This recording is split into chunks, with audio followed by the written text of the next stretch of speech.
Au pied de la majestueuse Sierra Madre del Sur, dans un hameau oublié des cartes et du temps, vivait un homme simple nommé Elias Mendoza. Maçon de métier, son visage portait les cicatrices du soleil brûlant et ses mains, crevassées par les années, semblaient elles-mêmes taillées dans la pierre qu'il avait tant travaillée. Sa demeure, qu'il avait bâtie de ses propres forces, n'était qu'une modeste construction d'adobe coiffée de tuiles fendues, dressée à côté d'un champ desséché où le vent, en sifflant entre les épis morts d'un maïs abandonné, racontait l'histoire d'un labeur devenu stérile. Dans cet espace rue des pauvres, se jouait un drame silencieux. Sa fille Amalia, à peine âgée de 8 ans, venait d'être frappée par une mystérieuse maladie. La fièvre, d'abord sourde et discrète, s'était aggravée en une toux lancinante, puis en un amaigrissement terrible qui creusait ses joues et effaçait la vitalité de son enfance. Les médecins des environs, démunis, ne savaient que répondre. Les remèdes des anciens, tisanes et onguents, semblaient glisser sur son corps fragile sans effet. Sa mère, Rosaura, essayait tout, les décoctions d'herbes amères, les bénédictions des vieilles femmes, les promesses faites à la Vierge de Juquila. Mais rien n'arrêtait le mal, et la maison s'était transformée en un chapelet de gémissements étouffés, de prières à voix basse et de veilles sans fin. Elias, lui, restait muré dans le silence. Chaque matin avant l'aube, il quittait la maison et parcourait des kilomètres jusqu'à un chantier poussiéreux aux abords de San Pedro Totolapan, où l'on construisait pour un étranger une demeure plus solide que toutes celles des habitants réunis. Ses compagnons de travail riaient fort, parlaient de football et de promesses politiques avec légèreté, mais lui frappaient son marteau comme s'il comptait ses prières. Chaque geste, chaque pierre posée résonnait en lui comme un rosaire muet. Un jour, alors que le ciel semblait voilé par une brume dorée, ça heurta quelque chose d'inhabituel. Ce n'était ni le choc sourd d'une racine, ni la résonance dure d'un rocher, le son était creux, presque vibrant, comme le bois sec frappant la céramique. Intrigué, Elias s'agenouilla et commença à gratter la terre de ses mains. Curieusement, le sol compact cédait avec facilité, comme s'il s'ouvrait de lui-même pour lui livrer un secret. Peu à peu, une petite forme apparut, à peine 30 centimètres, enveloppée d'un linge si usé qu'il semblait se désagréger au moindre souffle. Lorsqu'il dégagea l'objet, ses doigts tremblaient. C'était une statuette de la Vierge, sculptée dans une matière ancienne, entre argile et terre cuite. Malgré les traces du temps et de la poussière, son visage respirait une étrange sérénité. Ses paupières closes semblaient gonflées de larmes prêtes à couler, et sur son manteau demeuraient des vestiges de bleu effacé.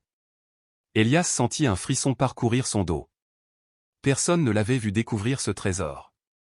Discrètement, il glissa l'image dans le sac de toile où il transportait sa maigre nourriture, et termina sa journée comme à son habitude, enfermé dans son mutisme. Mais le soir, au lieu de ranger la statuette avec ses outils, il la porta directement dans la chambre d'Amalia. Rosaura, en la voyant, se couvrit la bouche de stupeur. « Cette Vierge n'est pas comme les autres, » murmura-t-elle. « Regarde ses yeux, Elias, on dirait qu'elle va pleurer. » Lui aussi avait ressenti cela, l'impression que cette image avait été délibérément enfouie, protégée des regards et du temps. Ils posèrent la statuette sur la table de chevet, auprès du lit de la fillette. Rosaura alluma une bougie dont la flamme tremblante semblait respirer. Même dans sa fièvre, Amalia tourna son visage vers la Vierge et murmura un mot indistinct, comme un écho fragile de prière. Cette nuit-là, Elias ne dormit pas. Il resta assis, fixant la bougie. Vers l'aube, un parfum doux, semblable à l'encens de copal qu'on brûle lors des processions antiques, envahit la pièce. La flamme, qui aurait dû s'éteindre, dansait avec vigueur, comme caressée par un souffle invisible. Le lendemain, contre toute attente, Amalia demanda de l'eau. Sa voix, faible mais claire, retentit comme une victoire. Rosaura toucha son front, la fièvre n'avait pas disparu, mais elle avait nettement baissé. Elle leva alors les yeux vers la statue, puis vers son mari, et, sans un mot, s'agenouilla au pied du lit. Elias, les mains jointes, souffla doucement, « Si c'est ton signe, montre-moi ce que je dois faire. » Dès l'après-midi, en rentrant du travail, il découvrit Rosaura agenouillée dans la pièce principale. Sur une table recouverte d'un linge blanc trônait désormais la Vierge, entourée de pétales séchés de sampasuchil, les fleurs des morts. La bougie brûlait toujours, et la fillette dormait d'un sommeil paisible. Peu à peu, les voisins commencèrent à entrer. Une voisine laissa du pain, une autre apporta des fleurs. Personne ne posait de questions, ils se contentaient de contempler la statue et de repartir en silence. Amalia, encore faible, parvenait pourtant à se redresser, et dans ses yeux brillait une lueur nouvelle, semblable à l'aube après un long hiver. Un après-midi, une vieille femme se présenta, venue de loin, des montagnes. Elle avait entendu dire qu'une vierge aux yeux larmoyants avait été trouvée. Rosora la fit entrer. La femme resta de longues minutes devant l'image, puis déposa un petit chapelet de bois à ses pieds. Avant de partir, elle souffla ces mots, « Elle n'est pas d'ici, et si elle est là, ce n'est pas par hasard. » Cette nuit-là, Elias fit un rêve. Il marchait dans un champ aride semblable au chantier, et, au loin, une chapelle de pierre recouverte de mousse l'attendait dans un silence sacré. À l'intérieur, la même Vierge flottait au-dessus d'un puits, baignée d'une lumière venue d'une ouverture céleste. Elias tombait à genoux, et à son réveil, ses joues étaient mouillées de larmes. Il alla voir Amalia. L'enfant dormait profondément, sa main posée sur la base de la statuette. Son visage, naguère creusé par la maladie, avait retrouvé de la couleur. Elle respirait calmement, sans effort. La bougie brûlait toujours, inextinguible. Dehors, l'aube n'avait pas encore percé, mais Elias savait que quelque chose venait de changer, ce n'était que le commencement. Car cette statue, exhumée d'entre les pierres et les racines, semblait éveiller non seulement une enfant fragile, mais aussi une mémoire enfouie, plus ancienne que le village lui-même, enracinée dans la foi des oubliés. Le lendemain, les premiers rayons de soleil se glissèrent par les fentes du toit. Elias, assis près du lit, contemplait sa fille endormie. La Vierge, silencieuse, trônait toujours sur la table de chevet. Les yeux encore rougis par l'émotion, il préparait le café et rompait un pain rassis, comme pour garder l'illusion d'une routine, s'accrochant aux gestes familiers afin de ne pas s'effondrer devant le mystère qui se déployait. Lorsqu'Amalia ouvrit les yeux ce matin-là, ce fut avec un sourire léger. Elle se leva, vacillante mais debout, soutenue par le bras de son père, et marcha jusqu'à la salle. Pour la première fois depuis des semaines, elle parcourait plus de quelques pas assise face à la statuette, elle étendit ses doigts et la toucha. « Elle est chaude, dit-elle. » Rosora porta les mains à sa bouche, bouleversée. Elias, les yeux clos, n'eut pas de mots. Dans la journée, de nouvelles personnes arrivèrent, guidées on ne sait par qui, par les voisins, par des rêves, par une intuition partagée. Ils venaient avec des bougies, des fleurs, des billets pliés serrés où étaient griffonnées des prières. Certains se mettaient à genoux, d'autres restaient debout en silence, comme au chevet d'un mort bien-aimé, mais sans tristesse. C'était une révérence ancienne, une solennité qu'aucune école n'enseigne. L'après-midi, Amalia demanda à sortir dans la cour. Elle s'assit à l'ombre du jacaranda, leva les yeux vers le ciel et resta longtemps ainsi. Lorsque Rosora lui apporta quelques tortillas et un peu de sel, elle mangea tout. Alors, pour la première fois depuis des jours, la mère pleura, mais de joie, sans chercher à se cacher. Elias, lui, se retira derrière la maison, parmi ses seaux et ses outils. Là, entre les morceaux de bois et la poussière, il tomba à genoux. Il ne trouva pas de paroles, mais son cœur déborda de gratitude. Et cette nuit-là, il sembla que tout le village respirait autrement, comme si une paix nouvelle, née d'une petite statue exhumée de la terre sèche, avait pénétré les murs, les âmes et les cœurs. Ce n'était plus seulement l'histoire d'une enfant qui guérissait, mais celle d'une communauté qui, dans la fragilité de la foi et la simplicité des gestes, redécouvrait la force du mystère et la tendresse de l'espérance. La brise du soir apportait avec elle un parfum délicat de jasmin mêlé à l'odeur chaude de la cire fondue. Les flammes vacillantes des bougies dressées autour de l'image sacrée semblaient palpiter comme des cœurs silencieux, projetant sur les murs des ombres douces qui dansaient au rythme du souffle invisible de l'air. Dans ce halo de lumière tremblante, Amalia s'était enfin assoupie, sans plainte ni gémissement. Son visage détendu reflétait une paix fragile, comme celle d'un enfant rendu à l'innocence après un long combat. À ses côtés, une bougie veillait, dressée comme une sentinelle, et Elias, qui contemplait la scène, eut soudain la sensation troublante que les yeux de la Vierge s'étaient entr'ouverts, comme pour lui adresser un signe muet et bienveillant. Le lendemain, en rentrant du travail, il fut saisi d'étonnement. Son petit patio était envahi par une foule inattendue, plus de 20 personnes s'y pressaient, certaines venues des hameaux voisins, d'autres de beaucoup plus loin. Une femme tenait un enfant marqué par des taches rouges sur le visage. Un vieillard avançait péniblement, appuyé sur une canne usée par le temps. Tous portaient en eux une demande, une blessure, une espérance. Personne ne parlait fort, mais dans leur regard, dans la tension de leurs gestes retenus, Elias percevait une imploration silencieuse. Son cœur se serra, il n'était ni prêtre, ni guérisseur, juste un humble maçon avec une fille presque sauvée. Et pourtant, quelque chose au plus profond de lui l'empêcha de renvoyer qui que ce soit. Il laissa chacun entrer. Un autel improvisé fut dressé sous le petit auvent de la maison. L'image sacrée fut déposée avec respect sur une nappe blanche, entourée de fleurs séchées et de bouteilles d'eau déposées comme offrande. Alors, les prières commencèrent, d'abord murmurées, puis portées par un rythme commun, comme une seule voix s'élevant de nombreuses bouches. Les flammes tremblaient, et l'air paraissait plus dense, chargé d'une ferveur qui donnait à la scène des allures d'éternité.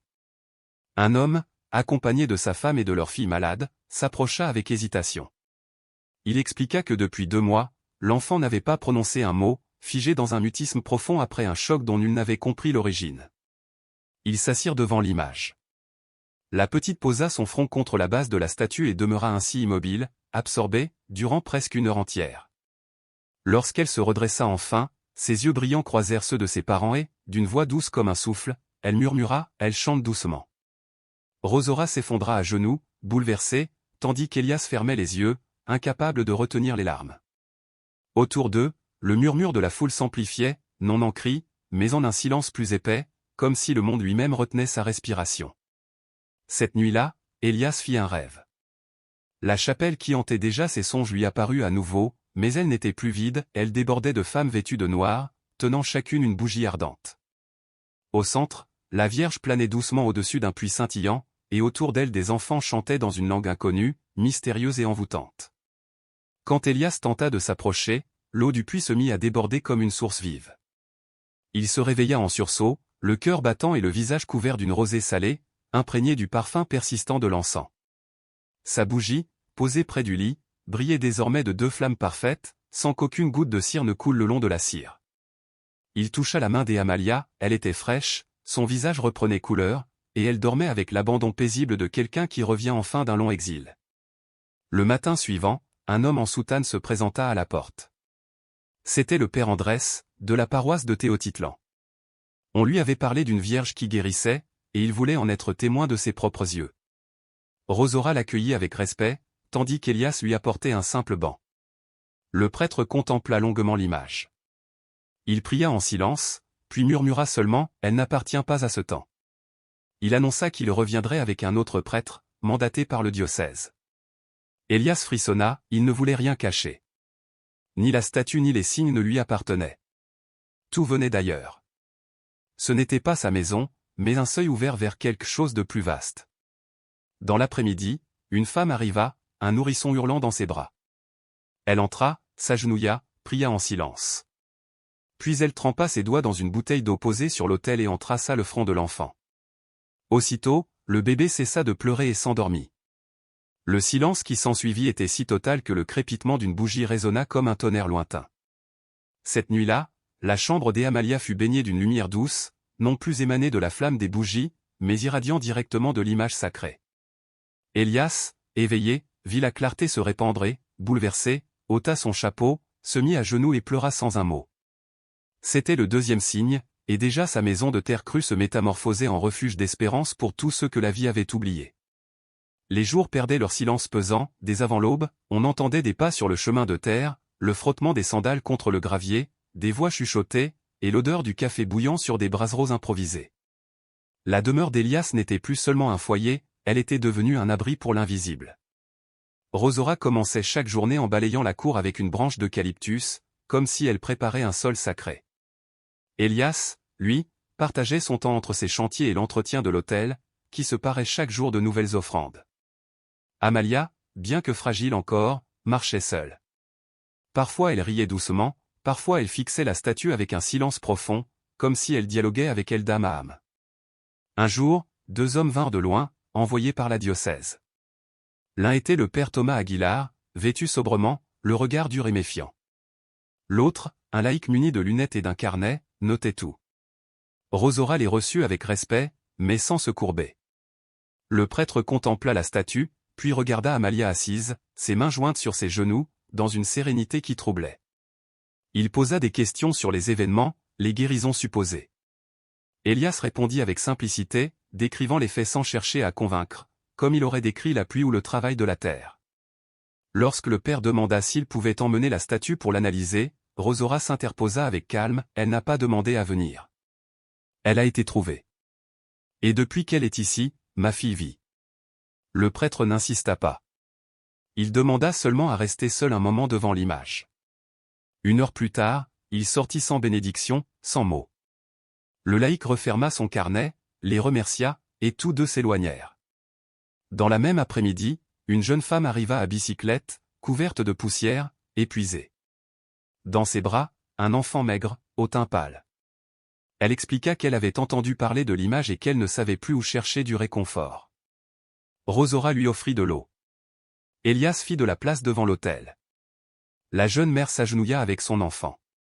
Amalia s'approcha alors et, d'une voix douce, lui dit « Elle peut écouter, mais seulement avec le cœur. » La femme, bouleversée, laissa couler ses larmes, toucha l'image du bout des doigts et resta ainsi des heures.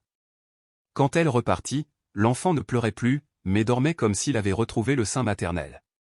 Les jours suivants, le mouvement ne cessa de croître. D'abord des dizaines, puis des centaines vinrent. Certains avec une foi ardente, d'autres avec un doute timide, d'autres encore par simple curiosité. Mais tous, en franchissant le seuil, changeaient d'expression. Car il y avait là une atmosphère indéfinissable, ce n'était pas seulement la statue, ni le silence, ni les bougies. C'était ce souffle ancien, ce mystère qui enveloppait tout et que chacun sentait l'effleurer. Une nuit d'orage, la pluie tomba violemment sur le village. Malgré cela, une vieille femme arriva, frappant à la porte, un foulard serré sur la tête, portant un enfant raide et muet sur ses épaules. « Il ne parle plus depuis l'accident, dit-elle. » On l'accueillit, on alluma une nouvelle bougie, et elle s'assit pieds nus devant l'image, refusant tout confort. Elle pria, agenouillée à même le sol, les larmes coulant sur ses joues ridées. Quand la bougie fut à moitié consumée, l'enfant murmura faiblement « Il fait chaud ici. » La femme sanglota de gratitude silencieuse et repartit sous la pluie avec son fils dans les bras. Le lendemain, des fleurs fraîches apparurent devant la porte. Personne ne sut qui les avait déposées. Et cette même nuit, Amalia raconta qu'elle avait rêvé de la Vierge marchant à travers les champs, recueillant les larmes des hommes et les transformant en semences. Elias l'écouta sans parler, mais son cœur comprenait. Dans ce temps où les rumeurs circulaient plus vite que le vent des montagnes, Elias Gianao se surprenait de rien, il écoutait seulement, comme on écoute une pluie lointaine dont on ne sait si elle fécondera ou détruira. Dans le village, certains chuchotaient que cette maison devait être fermée, qu'il y avait là des excès qui frôlaient l'hérésie et faisaient naître une sorte de secte. D'autres, au contraire, voyaient déjà le lieu transformé en sanctuaire officiel. Un petit groupe même, animé de ferveur et de bonnes intentions, proposa de bâtir une chapelle neuve pour abriter la statue de la Vierge. Mais Elias, avec sa prudence enracinée dans un respect profond, répondit simplement « Si elle veut une maison nouvelle, elle nous le montrera elle-même. » Ce n'était pas manque de volonté ni peur de l'effort, c'était pure révérence devant un mystère qu'il ne voulait pas domestiquer. Cette même nuit, il rêva de nouveau de l'ancienne chapelle, celle dont les ruines dormaient à quelques rues de sa maison. Mais le songe avait changé, la chapelle n'était plus fermée et obscure, elle resplendissait, ouverte, pleine de lumière. Des femmes et des enfants y lavaient le sol avec une eau claire qui jaillissait directement de l'autel lui-même. Au centre trônait l'image de la Vierge, et son visage, jadis grave et paisible, s'illuminait d'un sourire rayonnant. Réveillé au matin, Elias sentit que ce rêve n'était pas une simple invention nocturne. Alors, il prit la statue entre ses mains calleuses, la recouvrit d'un tissu blanc comme on enveloppe un enfant précieux, et la porta jusqu'à cette vieille chapelle oubliée. L'endroit était modeste, à demi effondré, avec ses vitraux brisés, ses bancs empilés dans un coin comme des témoins fatigués d'un passé révolu. Pourtant, dès qu'il y entra, Elias perçut ce même parfum d'encens qui, les nuits précédentes, emplissait sa maison. C'était comme si la pierre avait gardé mémoire des prières passées. Il sut alors sans l'ombre d'un doute, c'est ici que l'image voulait demeurer. Il la plaça avec soin dans le vieux niche de pierre, balaya le sol, nettoya l'autel, alluma des bougies, et redonna à l'endroit l'humble dignité de l'accueil. Quand il eut terminé, le rayon de soleil qui filtrait à travers une vitre brisée tomba directement sur le visage de la Vierge. Elias se mit à genoux, bouleversé. Rosaura, entrée derrière lui, garda le silence, les yeux humides. Amalia, leur petite, entra en dernière, et son sourire devant l'autel valait toutes les certitudes. Ce soir-là, personne n'avait prévenu ni convoqué qui que ce soit, et pourtant les gens commencèrent à venir. Certains apportaient des fleurs des champs, d'autres des cierges, d'autres encore de simples promesses murmurées du fond du cœur. Bientôt l'autel se couvrit de couleurs et d'offrandes. Une vieille femme fit entendre une douce mélodie au son d'une flûte de terre cuite, et un enfant entonna des prières en zapotèque, langue ancestrale qui semblait réveiller la mémoire de la terre elle-même. Personne n'expliqua rien, mais tous semblaient savoir, la statue avait trouvé sa maison. Et c'est alors que survint le troisième signe. Du coin de l'autel, une goutte d'eau se mit à sourdre de la pierre. Elle était limpide, froide, pure comme une source cachée. Elias la toucha du bout des doigts et en respira le parfum, cela sentait la terre mouillée après la pluie. Rosora se signa, tremblante. Personne n'osa parler, mais tous comprirent, la grâce se manifestait. Et l'eau ne cessa plus de couler. Elle s'écoulait lentement, patiemment, formant une petite flaque sur les dalles fendues, comme si la chapelle elle-même voulait renaître par ce sang d'eau claire. Elias, homme simple et rationnel malgré tout, pensa d'abord à une infiltration, à quelques vieux tuyaux oubliés. Mais il n'y avait là ni canalisation, ni fontaine, ni même trace de pluie récente. La pierre pleurait d'elle-même. Rosora, émue, recueillit un peu de cette eau avec un linge propre et l'appliqua sur le front d'Amalia. L'enfant, qui jouait jusque-là avec des fleurs sèches près de la porte, ferma les yeux et sourit, « C'est frais comme le vent dans la forêt », dit-elle. Bientôt, les fidèles affluèrent, à pas nus, en silence, chacun apportant de petits flacons pour recueillir quelques gouttes. On touchait l'eau avec la même déférence qu'un trésor fragile, comme si un geste brusque pouvait faire disparaître le miracle. Elias plaça une grande coupe de terre cuite sous la pierre afin que l'eau puisse être recueillie plus aisément. Et la nuit, même quand la chapelle semblait déserte, la flamme de la bougie devant l'image ne s'éteignait jamais, comme gardée par une main invisible. Amalia disait entendre parfois des chœurs de femmes âgées, priant en cercle, s'élevant du cœur même de l'autel. Le 4e jour, un vieil homme aveugle arriva, conduit par ses 2 petits-fils. Il avait le visage recouvert d'un voile bleu et s'appuyait sur un bâton grossier. Lorsqu'il entra, un profond silence s'installa. Il demanda qu'on le mène jusqu'à la source. Il plongea ses doigts dans l'eau, les porta à ses yeux et murmura, « Elle est ici ». Les enfants, surpris, ne comprirent pas. Mais en ressortant, le vieil homme appela ses petits-fils par leur prénom, avant même qu'ils ne parlent. Rosora se couvrit le visage de ses mains, bouleversée. Elias, appuyé contre le mur, baissa la tête. Le miracle ne fut pas proclamé, il fut seulement vécu. Dès le lendemain, la petite chapelle voyait arriver plus d'une centaine de personnes chaque jour. Il n'y avait pas de place assise pour tous, certains s'agenouillaient sur la pierre nue, d'autres patientaient dehors. Une femme offrit du pain, un jeune homme gratta quelques accords timides sur sa guitare.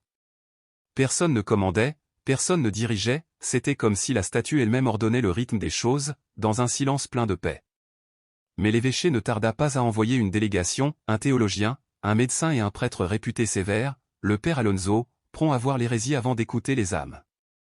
Lorsqu'il entra, il observa l'autel couvert d'offrandes et, contre toute attente, se mit à genoux avec peine et pria à voix basse. Puis, se relevant, il demanda à Elias qui avait autorisé tout cela. « Personne n'a autorisé, répondit-il, mais personne n'a interdit à la foi de croître. » Le prêtre garda le silence, incapable de répliquer. Les délégués prirent des échantillons d'eau, photographièrent la statue, notèrent les visages. Ils repartirent sans bénédiction, le regard chargé de doute. Amalia, elle, dessinait sans cesse la Vierge sur des feuilles de cahier, toujours les mêmes traits, les yeux clos, les mains jointes, mais avec cette nouveauté bouleversante, une larme qui glissait de son œil droit. « Elle pleure à l'intérieur », disait-elle. Rosora contemplait ses dessins, frappée par des détails que personne n'avait appris à l'enfant, le voile bleu, les fleurs autour, et cette lumière qui formait comme une auréole de soleil et d'épines. Une nuit, alors qu'il balayait le sol de la chapelle, Elias trouva un billet anonyme déposé sur l'autel. Les lettres, minuscules et tremblantes, disaient « La vérité sera toujours lumière, même lorsqu'on tente de l'éteindre ». Il le plia et le garda dans sa poche, sans mots. Et, à partir de ce moment, l'image sembla encore plus vivante, son argile n'était plus terne, un éclat léger la recouvrait, comme un vernis naturel.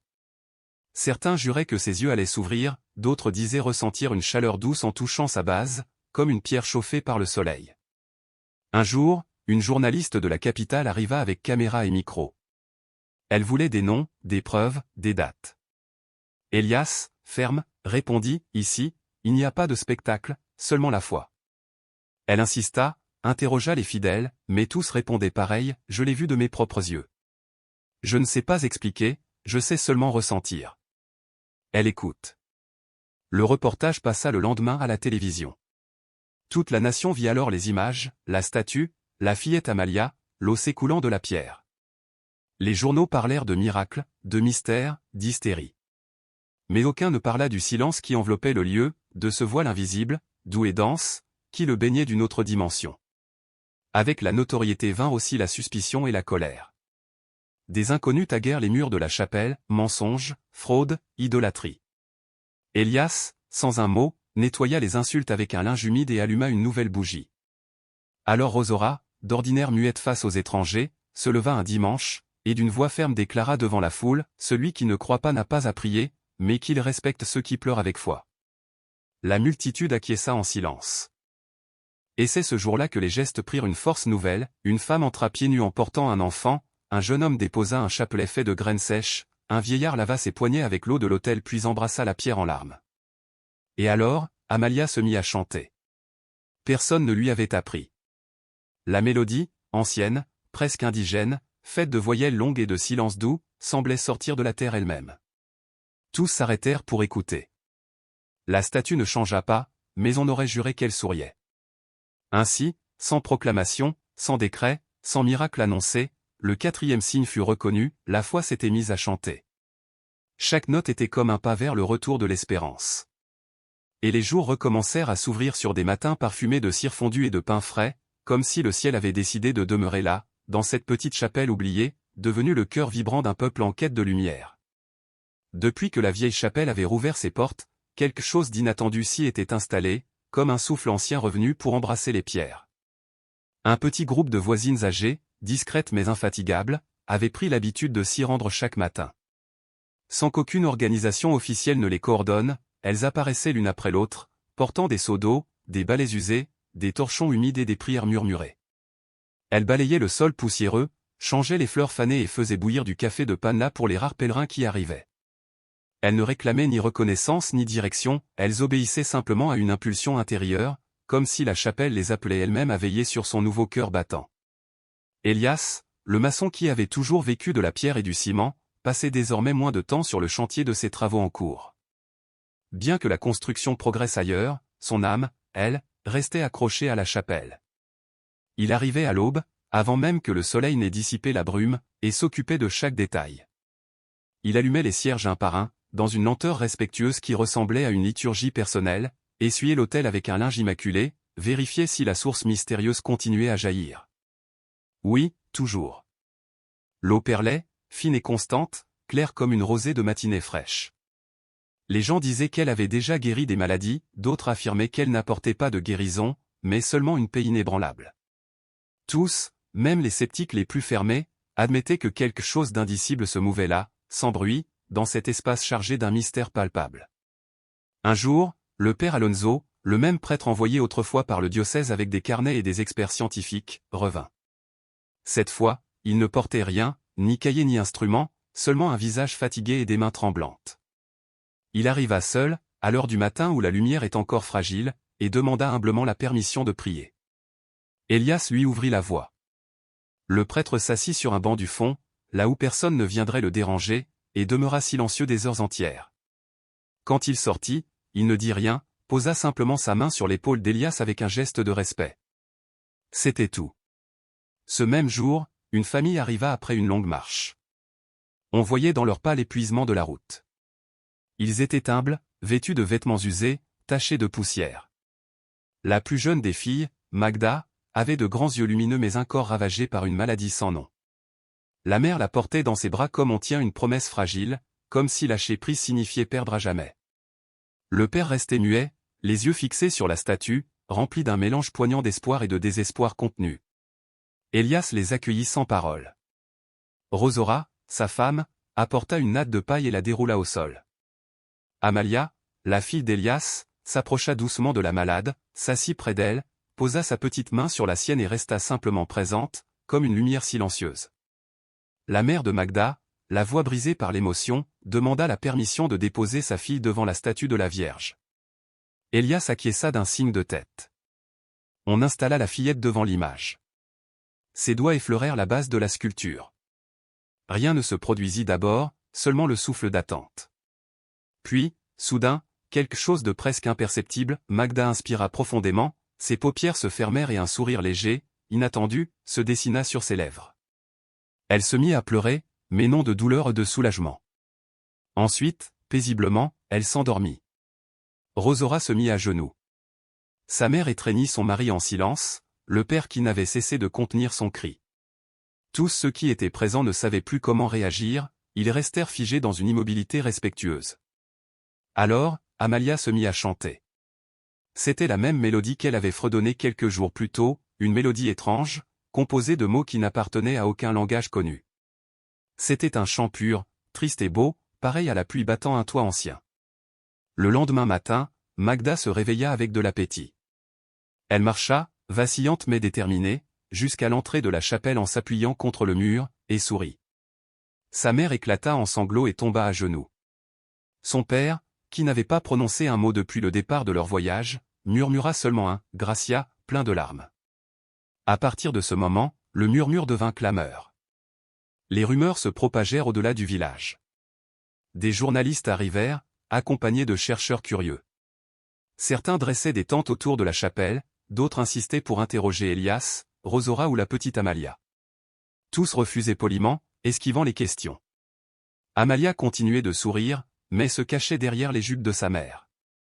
Rosaura répondait inlassablement la même phrase, « Ici, on ne fait que prier ». Elias maintenait la porte ouverte à chacun, mais son cœur restait fermé aux questions sans âme. Un soir, une silhouette inattendue se présenta devant la chapelle. C'était un homme vêtu d'un costume sombre, cravate serrée, cheveux brillantinés, chaussures éclatantes. Il affirmait représenter une organisation spécialisée dans la préservation des lieux d'intérêt spirituel.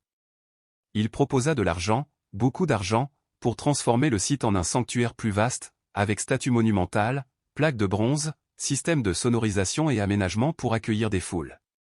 En vérité, il voulait métamorphoser la foi en spectacle, en attraction. Elias l'écouta sans l'interrompre, puis répondit d'une voix basse, mais ferme, « La Vierge n'a pas demandé de nouveaux murs, elle n'a demandé que le silence et l'espace. » L'homme n'insista pas. Il laissa seulement sa carte de visite et s'en alla. Mais au matin, la carte avait disparu. À sa place, quelqu'un avait laissé, appuyé contre la porte, une simple croix de bois grossière. Nul ne sut jamais qui l'avait déposée. Rosaura la prit et la suspendit au-dessus de l'autel, juste au-dessus de l'image. Elle y resta, immobile, comme un sceau mystérieux. Les nuits jadis désertes se remplirent de chants. Les gens venaient avec des guitares rustiques, de petits tambours, des flûtes de bambou. Ils priaient, chantaient, pleuraient. L'autel se couvrait d'offrandes simples, épis de maïs, fruits, dessins d'enfants, morceaux de tissu brodé. C'était la foi à l'état pur, sans liturgie officielle, sans règles imposées. Le diocèse s'inquiéta.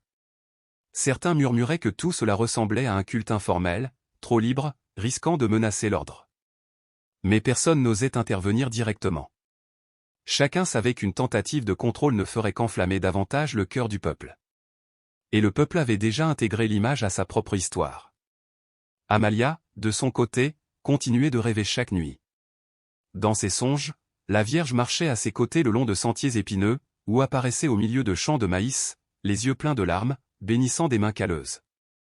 Un matin, la fillette confia à sa mère, « Elle ne veut pas qu'on se dispute pour elle, elle veut seulement qu'on l'écoute. » Rosaura rapporta ces paroles à Elias. Il fixa longuement la statue, puis la vase coulot coulait toujours. La jarre de terre cuite était presque pleine. Elias prit de l'eau dans ses mains, lava son visage, et ses yeux brillèrent d'une lumière nouvelle. Ce n'était plus le regard d'un simple ouvrier qui creuse des tranchées et dresse des murs. C'était le regard de quelqu'un qui avait effleuré un mystère. Ainsi, au milieu des foules qui venaient chercher guérison ou simplement écouter le chant de la foi, le cinquième signe se manifesta, une fillette gravement malade toucha la statue et sourit. La chapelle autrefois oubliée semblait désormais vivante. Ses murs, malgré les fissures et la chaux effacée, palpitaient d'une présence qui ne venait ni de la terre ni du temps. C'était comme si ce lieu avait été choisi bien avant que quiconque n'ait rêvé de le reconstruire. Elias devint le gardien silencieux, passant ses journées à nettoyer, accueillir, écouter les histoires des gens, sans parler beaucoup. Rosaura, elle, organisait avec le soin d'une mère. Amalia, qui jadis ne pouvait à peine se lever de son lit, courait désormais dans la cour, aidait à arranger les fleurs, et parfois s'asseyait devant la statue pour chanter encore. Un jour, 2 frères venus de la côte apportèrent un coffre recouvert d'une couverture colorée. À l'intérieur, il y avait des petites croix de bois, chacune gravée d'un nom à la main. Ce sont les noms de nos morts de la pandémie, expliquèrent-ils. Nous voudrions qu'elle reste près de son eau. Elias accepta. Les croix furent disposées dans un coin de la chapelle, formant un jardin d'absence et de mémoire. Ce même après-midi, un coup de tonnerre retentit dans un ciel pourtant clair. Amalia leva le doigt vers la statue et déclara avec assurance, « Elle va ouvrir les yeux. » Tous restèrent figés, le souffle suspendu. Rosaura serra la main de sa fille. Elias se contenta d'inspirer profondément. La statue demeura la même, les yeux clos, le visage paisible.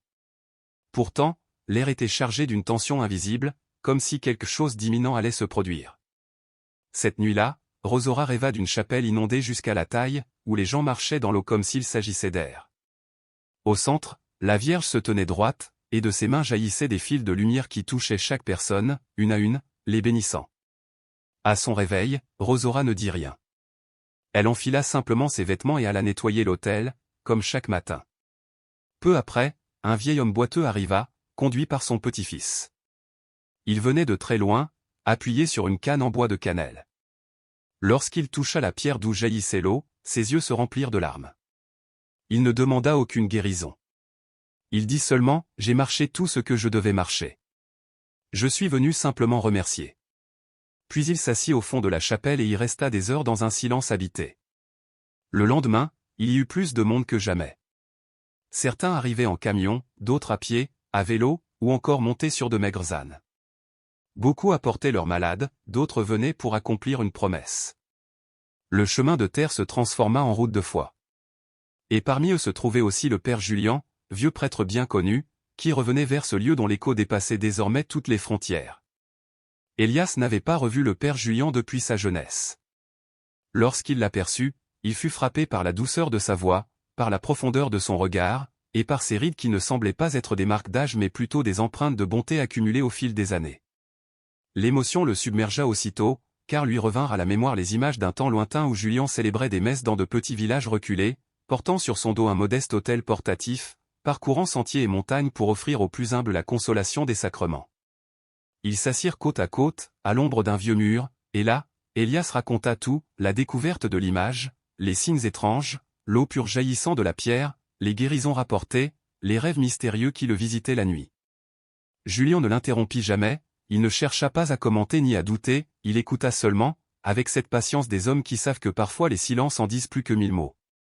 Puis il se leva, pénétra dans la petite chapelle, s'agenouilla devant l'image et demeura immobile un long moment, comme suspendu entre terre et ciel. Quand il ressortit, il prononça seulement cette phrase, « Ici, il y a plus de présence que dans bien des temples flambant neufs. » Le soir même, il célébra une messe toute simple, avec du pain de maïs et du café noir en guise de vin. Il pria avec les paroles anciennes en zapotèque, en espagnol, et parfois dans le plus profond silence. Ces mots parlèrent d'humilité, du mystère qui ne s'explique pas mais qui se vit. Et à la fin, levant les yeux vers l'assemblée, il dit d'une voix grave, « Ici, on ne vient pas pour voir. Ici, on vient pour sentir. » Alors les gens pleurèrent, certains sourirent à travers leurs larmes, d'autres s'agenouillèrent. Amalia chanta de nouveau, et sa voix semblait provenir d'un autre temps, d'un ailleurs plus ancien que le monde, comme si elle n'était qu'un canal fragile laissant passer une source qui la dépassait. Pourtant, tout le monde n'était pas satisfait. Cette même semaine, un groupe lié à l'administration municipale envoya une lettre exigeant la suspension des rassemblements. Ils invoquaient des risques d'attroupement, des désordres publics, l'absence de contrôle religieux officiel. Elias lut la lettre en silence, puis, sans un mot, la brûla sur le seuil de la chapelle. « Qui veut de l'ordre n'a qu'à aller au bureau, » dit-il. Ici, il n'y a que la foi. Le lendemain matin, une foule encore plus grande s'assembla. Personne n'avait organisé, personne n'avait convoqué, et pourtant, ils étaient venus. Au centre, on vit Magda, la fillette autrefois malade, maintenant debout, les cheveux ornés de fleurs, tenant dans ses bras une corbeille de fruits qu'elle offrit à Amalia. Les deux enfants s'enlacèrent comme des sœurs retrouvées. Alors Rosaura, la mère d'Amalia, déclara d'une voix ferme et claire devant tous, « Nous ne voulons pas de temple en marbre, nous avons déjà un autel de terre et d'eau. Cela nous suffit. » Parmi les présents se trouvait un jeune prêtre timide qui, jusqu'alors, n'avait jamais osé parler. Pour la première fois, il éleva sa voix, « Je ne savais pas si je croyais, mais j'ai vu une larme couler de cette image, et j'ai vu une enfant malade marcher seule. Cela me suffit. Et c'est ainsi que le 6e signe s'accomplit. Ce ne fut pas un miracle éclatant, ni une manifestation céleste dans les cieux, ce fut une somme de gestes simples, de larmes, de silence, de mains jointes, de regards portés entre des êtres ordinaires, une rencontre fragile entre la blessure et l'espérance. Là, la foi ne réclamait pas d'explication, elle fleurissait comme l'eau claire qui s'écoulait, sans hâte, sans fin. Le soleil se levait lentement sur les montagnes de Wachara, et la brise du matin portait le parfum doux des fleurs de sampoal mêlé à l'odeur de la terre mouillée par la rosée. La chapelle, désormais vivante comme un organisme, s'éveillait avec son peuple. L'autel n'était plus seulement fait de pierre et de linge blanc, il était construit de promesses silencieuses. On y déposait des photographies, des lettres pliées, des chapelets usés, des morceaux de vêtements d'enfants, des poupées de tissu, des papiers tremblants où s'inscrivaient des prières. Elias arrivait toujours le premier, il balayait le sol, essuyait l'autel avec un linge immaculé, allumait les premières bougies. Rosora l'accompagnait, attentive, transformée, elle qui, au début, se méfiait de tout, faisait désormais partie de ce lieu, aussi indispensable que l'image elle-même. Amalia passait de longues heures à jouer parmi les bancs avec d'autres enfants, ou bien assise devant l'image, silencieuse, comme si elle savait d'instinct qu'ici, l'écoute valait plus que les mots. Mais ce matin-là, quelque chose différait. L'air paraissait plus lourd. Les gens entraient dans la chapelle et restaient muets plus longtemps que d'habitude, sans savoir pourquoi, ils le ressentaient simplement. Les yeux de l'image demeuraient clos, mais son visage semblait respirer avec l'atmosphère. Une vieille femme arriva portant sa petite fille dans ses bras. L'enfant était d'une pâleur extrême, ses yeux caves, sa peau presque transparente. La grand-mère expliqua que la fillette ne mangeait plus depuis des jours, que les médecins avaient abandonné tout espoir. Rosora offrit de l'eau. Elias disposa un linge plié à même le sol près de l'autel. La vieille femme s'agenouilla, déposa l'enfant et se mit à prier les yeux clos, les doigts serrés sur son chapelet. Amalia s'approcha, s'agenouilla à ses côtés et posa sa main sur l'épaule de la fillette. Aucun mot ne fut prononcé. Soudain, la bougie la plus proche s'alluma seule, comme effleurée par un souffle brûlant. Certains en furent témoins, d'autres fermèrent simplement les yeux. La grand-mère, en voyant cette lumière soudaine, murmura « Gracia, Madre ». L'enfant inspira profondément, puis encore une fois, et demanda de l'eau. Rosora se précipita, trempa un linge dans la vasque sous la pierre de l'autel, l'essorant doucement sur les lèvres de l'enfant. La petite esquissa un sourire, faible mais lumineux. Ainsi advint le 7e signe, il ne se manifesta pas par éclat tonitruant, mais dans ce sourire discret là où régnait le silence et la résignation. Plus tard, des gens affluèrent, ayant entendu la rumeur. Certains voulaient voir de leurs propres yeux, d'autres simplement toucher le sol de la chapelle, comme si une mémoire ancienne s'y était conservée.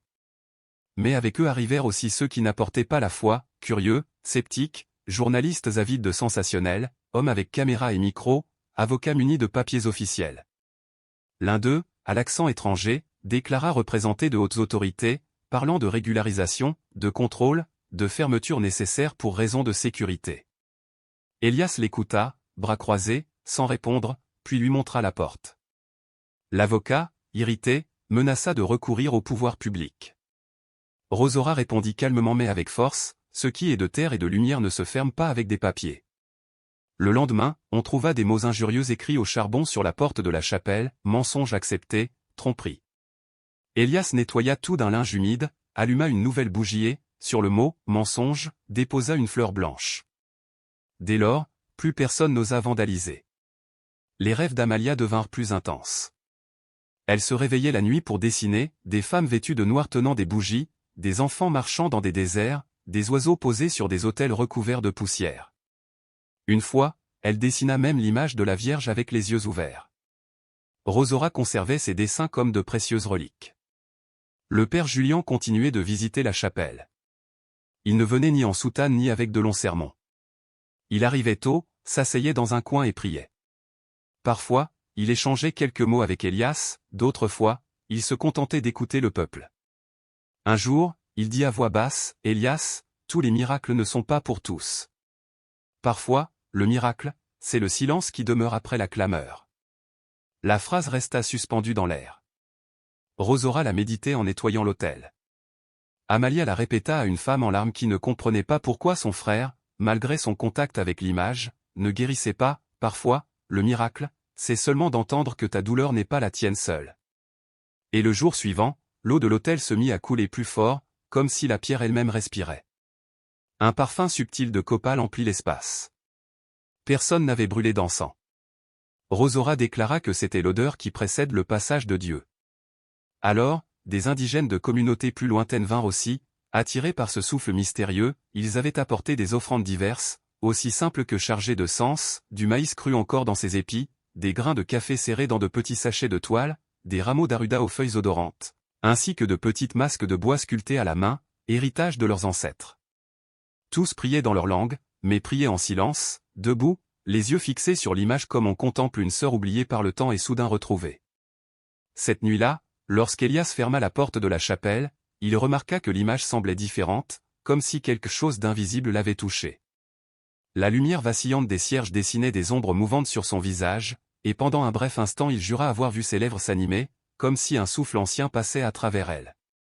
Il ne dit rien, n'osa même pas confier son trouble à Rosaura, il se mit simplement à genoux comme il en avait l'habitude et pria longuement, le front presque collé aux dalles froides. Le 7e signe s'était déjà accompli, mais au plus profond de son cœur il pressentait qu'un autre, plus grand, plus décisif, se préparait. Ce qui jusque-là circulait comme un murmure prenait à présent la force d'un cri retenu, la foi vécue dans la discrétion se muait en résistance, et l'image, immobile et sereine, continuait d'écouter sans se détourner. À l'aube suivante, quand le soleil effleurait à peine les toits de zinc, Élias poussa doucement les lourds battants de bois de la chapelle. Le bois usé gémit comme s'il reconnaissait la main familière qui le touchait chaque matin. À l'intérieur, l'air avait une densité singulière, chargé non seulement de silence mais de promesses murmurées et d'intentions secrètes. Ses poumons s'en emplissaient comme d'un encens invisible. D'une main encore tremblante, il alluma la première bougie du jour. C'était le 8e jour depuis le miracle de la petite fille qui avait retrouvé le sourire, et déjà le village n'était plus le même. Autour de la chapelle, les maisons s'étaient transformées en refuges improvisés pour accueillir les pèlerins qui affluaient de hameaux voisins et même de régions lointaines. Sur les murs de torchis, les enfants dessinaient l'image de la Vierge avec du charbon et des pigments naïfs. Les femmes découpaient et cousaient des voiles à partir de morceaux de tissu brodés qu'elles gardaient précieusement.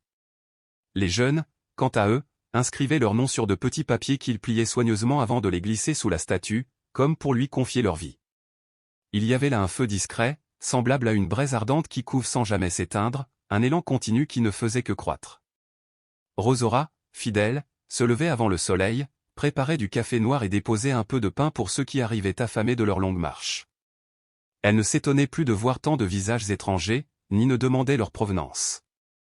Les voir entrer, s'agenouiller devant l'image, lui suffisait, elle savait que chacun d'eux portait en lui un fardeau invisible. Quant à Amalia, elle dormait de moins en moins. Elle passait désormais ses nuits entières assise devant l'autel, parfois seule, parfois entourée de femmes venues seulement écouter le silence, comme si ce silence contenait déjà une réponse. Elle chantait peu, mais ses yeux semblaient s'être ouverts à une vision qu'elle seule percevait, comme si elle regardait quelque chose qui n'avait pas encore de nom. C'est dans ce climat que, par une matinée apparemment ordinaire, arriva une comitiva inattendue. 3 voitures sombres aux vitres teintées se garèrent près de la place, et des hommes en costume en descendirent, accompagnés du père Alonso dont le visage avait perdu sa douceur habituelle pour une gravité presque dure. Il portait des dossiers scellés, des documents tamponnés, des avis officiels. Il annonçait que la chapelle serait fermée temporairement, parlait de dénonciations anonymes, de risques sanitaires, de nécessité de régulation.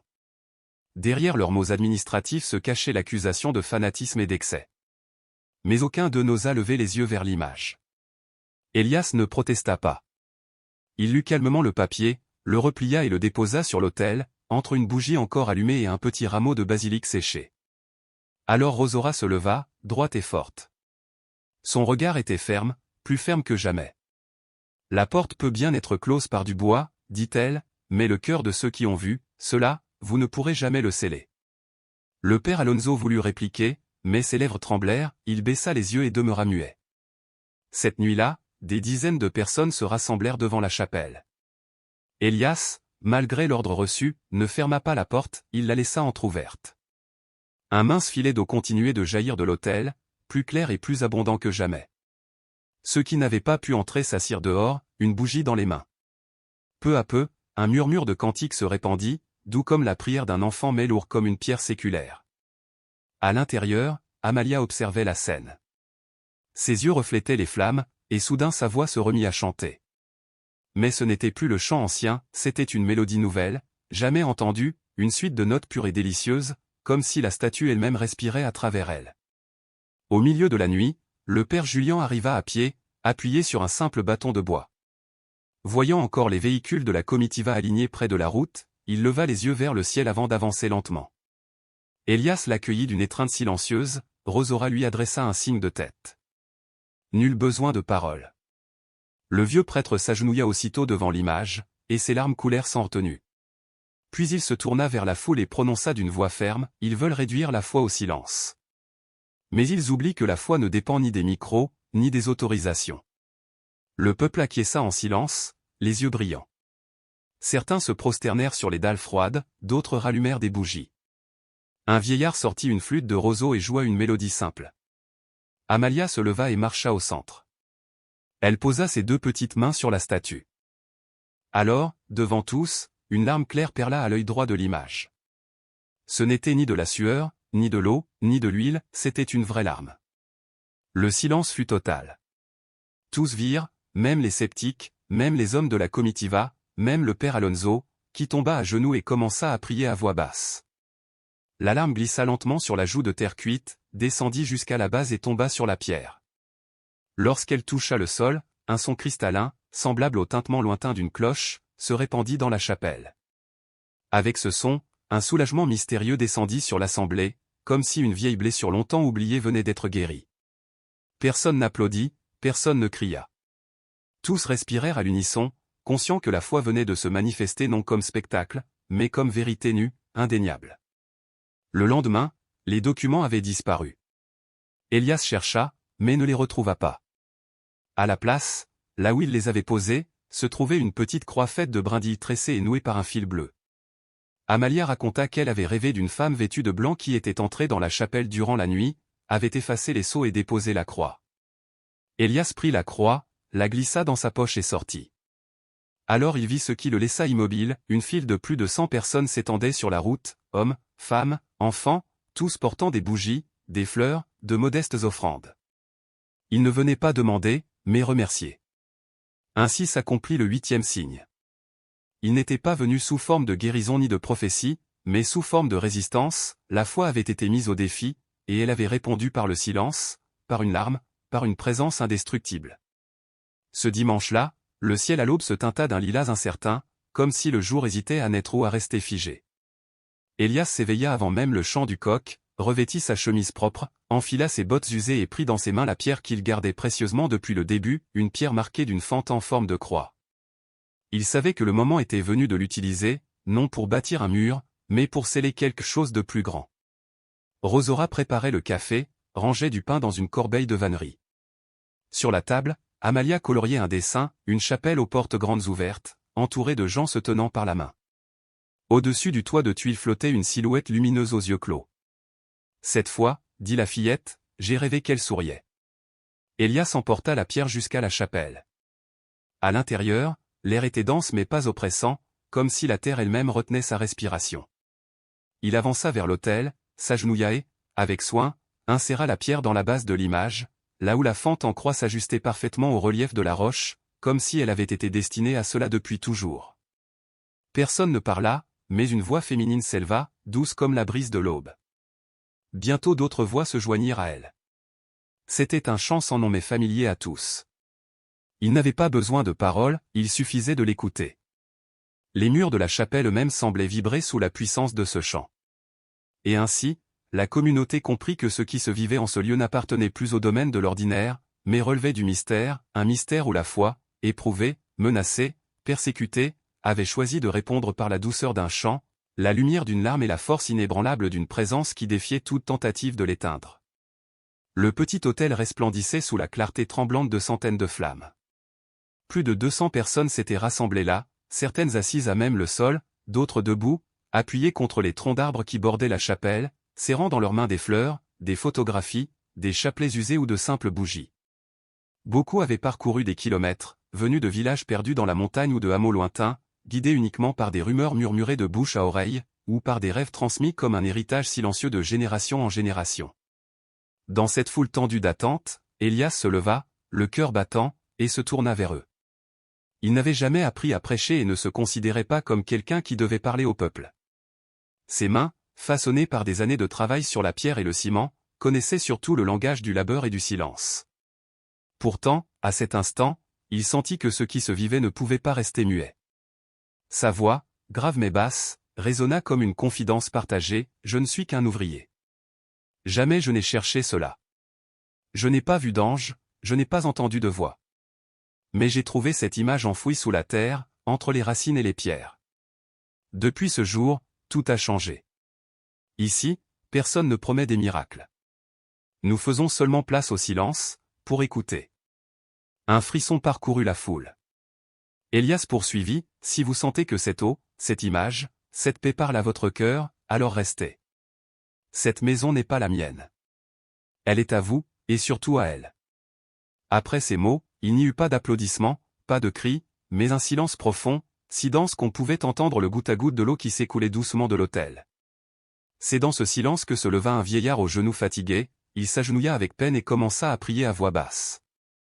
Puis une femme aveugle tira d'une flûte d'argile une mélodie simple, fragile comme une lueur dans la nuit. Un enfant récita un psaume appris autrefois de sa grand-mère. Et enfin, une petite fille s'avança. Elle portait une robe blanche brodée de fleurs, une bougie tremblante entre ses doigts. Ses yeux cherchaient Élias. « Puis-je la poser ici, mon oncle » demanda-t-elle avec timidité. Élias hocha la tête. Elle plaça la flamme au pied de l'image, et peu à peu, d'autres la suivirent. Les offrandes affluèrent, simples et émouvantes, une gerbe de fleurs des champs, une lettre froissée, un chapelet en bois, un morceau de pain partagé, une branche d'eucalyptus. L'autel se transforma lentement en une montagne d'espérance quotidienne, où chaque don parlait plus fort que de grands discours. Cette nuit-là, personne n'eut le courage de fermer la chapelle. Élias resta assis contre le mur, Rosaura à ses côtés, et Amalia, leur fille, endormie la tête posée sur ses genoux. Les bougies continuaient de brûler et la source, claire et constante, réfléchissait la lumière comme si une lune intérieure s'était éveillée. Le temps, étrangement, semblait suspendu, ou peut-être recommençait-il à neuf. À minuit, une brise douce parcourut l'intérieur de la chapelle. Les flammes vacillèrent mais ne s'éteignirent pas, elles dansèrent, comme animées d'une respiration invisible. Et soudain, sur l'autel, quelque chose d'inattendu, une fleur blanche, fraîchement coupée, reposait dans les mains de l'image. Nul ne l'avait vue être déposée. Elle était simplement là, silencieuse, intacte, vibrante de vie. Élias ferma les yeux et murmura, « Merci, mère. » Car il n'y avait plus rien à demander, plus rien à prouver. Le véritable miracle, comprit-il, ne s'était pas condensé en un seul prodige éclatant. Il s'était déployé goutte à goutte dans chaque larme inexplicable, dans chaque guérison murmurée, dans chaque foi réveillée au plus intime d'un cœur. Et quand la première lumière de l'aube pénétra par la fenêtre fissurée, elle ne découvrit pas seulement une image demeurée intacte, mais tout un peuple éveillé. La source coulait toujours, claire et inépuisable. Les yeux de la Vierge demeuraient clos, mais désormais son silence parlait plus fort que tous les sermons. Le lendemain matin, le sentier de terre qui menait à la chapelle ressemblait à une procession spontanée.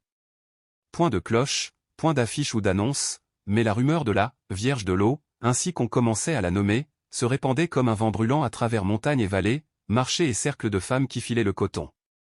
On venait à pied, les sandales usées par la poussière, à dos de mulets, de bus bondés, parfois même emportant dans les bras ceux qui ne pouvaient plus marcher.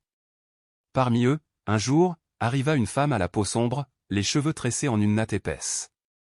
Dans ses bras, une fillette dormait, fragile, respirant difficilement, les lèvres entr'ouvertes, les yeux creusés comme deux puits sombres. Un vieux drap la recouvrait de la tête aux pieds, malgré la chaleur suffocante. Lorsqu'elles franchirent le seuil, Élias s'approcha sans un mot et tendit simplement la main. La mère, d'une voix brisée, murmura, « On dit qu'ici, elle écoute. » Rosaura prépara un coin près de l'autel. Amalia déposa une bougie et un chapelet fait de graines de séba. La femme s'agenouilla, serrant sa fille contre son cœur, et resta ainsi, longtemps, bercée par le souffle des prières collectives.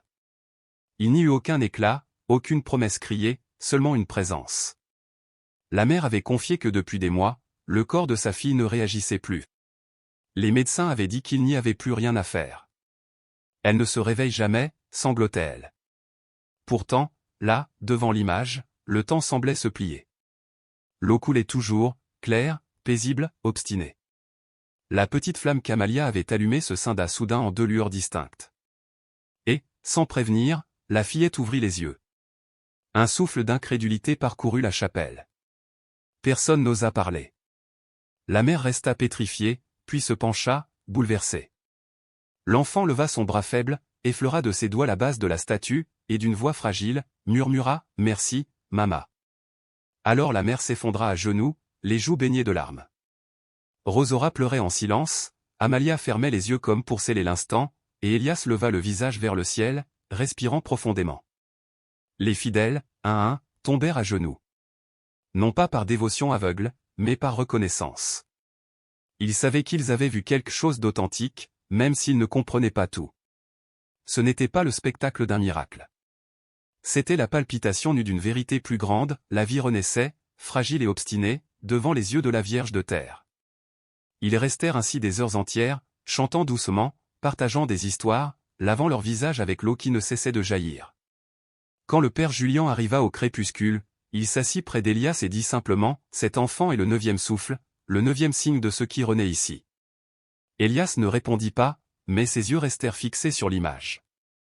Plus tard, la nuit tombait, la chapelle presque vide, quelques vieillards encore assis au sol, de jeunes gens ramassant les fleurs fanées, un groupe d'indigènes entra en silence.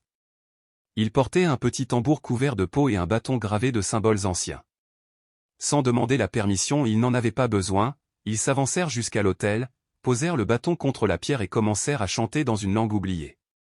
Amalia, assise près de sa mère, se mit à répéter le chant, mot pour mot.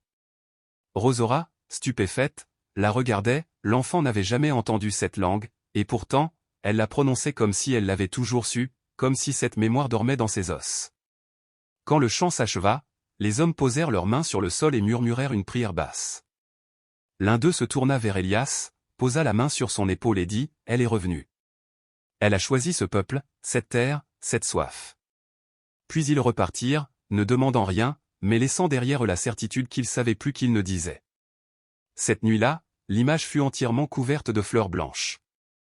Amalia confia à ses parents avoir entendu la Vierge parler sans voix, « Maintenant, vous pouvez marcher seul. » Elias passa la nuit entière assis devant l'autel, la mémoire envahie par des images, le jour où il avait trouvé la statue ensevelie, sa fille malade, les mains calleuses des paysans, les larmes de ceux qui venaient déposer leur douleur.